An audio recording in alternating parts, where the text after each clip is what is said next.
Hey, welcome back to another video. And basically, what I'm gonna be doing, it's a pretty short video. I'm getting everything, like I said, we're getting close to the end of, you know, getting everything ready to put back, and I'll be installing the new, basically, versions of the gauges. They're in the car right now. I got the oil AME one already, and I mean, I still got that one ready to be disconnected. I have the housing of my custom 3D printed one right there for my airflower one. The only problem I'm running into this one is that there's no mounting, like way to mount it in there, but it'll be fine. And I had to like put like kind of like duct tape behind that just to like make it a little thicker, the actual mounting spot. But basically, this is the new harness, you know. Here's the old one, kind of janky how I did have it. Literally, these other ones, oh my god, literally these other ones are wrapped around. And I have an added fuse with the other fuse right here. There's the positive and there's the ground. Like I said, very janky. Luckily, this set comes with a new wideband and splicing things, and I don't need that actual bung right there welded because I already have one, you know. But I'm basically gonna be cutting this off and adding it to these right here. Again, you only need to do a black and negative, and red, or the positive, you know. If not, you could read into the wires. It's black and power and ground, my bad. So I'm gonna be doing that to this one right here. All right, well, you can see kind of basically where I cut them. It was there, ground and positive wire. Here's the old one, worked just fine. Just got the opportunity, you know, to get a better version, so why not? Still looks a little ghetto. I taped in individual ones because I didn't want them to touch, you know. And then I taped it all up because this usually, if you want, you can lead it to the ECU, but I'm gonna just be leading this to its own thing. But this is positive. My bad. Yeah, I was about to say, it's a bad thing that they're both red, but it's just what I'm working with.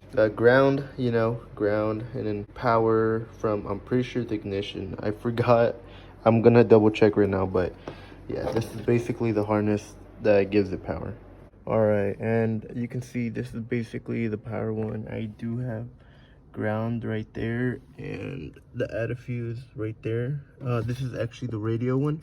I don't have a radio, so yeah, that's basically, it gets power on ignition, which is something I like. I know it's very messy down here, but I'm just shoving the actual wiring just in the tunnel or the tube where the air duct runs. But again, I don't even have AC or none, so it's not even a biggie.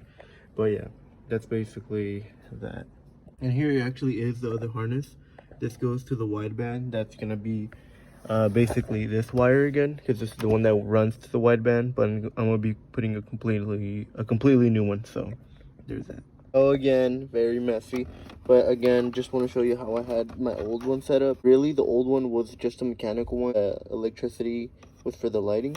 Like I said, the ground is this white cable. Very like hard to follow along with it. And I'm gonna go ahead and take this off. Yeah, this bolt right here, basically this red line runs all the way to another add a fuse right there. You see, that's basically how I have this one set up. Same one for this one, if I'm right. I forgot where the other add a fuse is, but that's basically how I've done every one of these.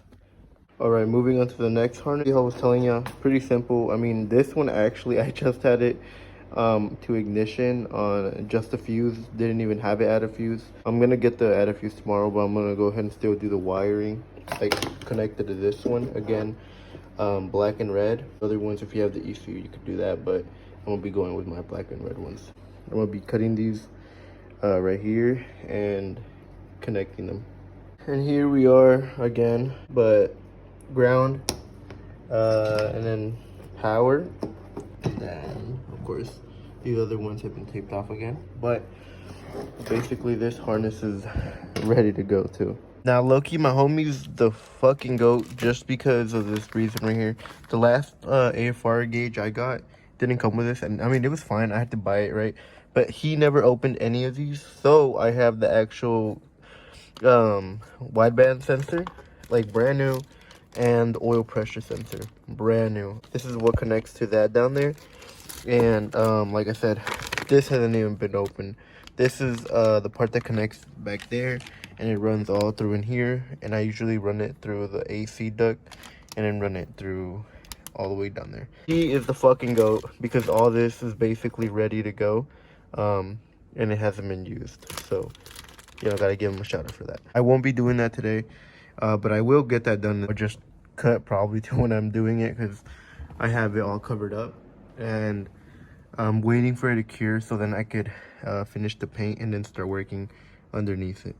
Now, I know the garage looks like a complete mess, and you're probably like, damn, there's parts everywhere. Right here, I'm basically, you know, I'm going over all the hoses. These are all new. I literally renewed them.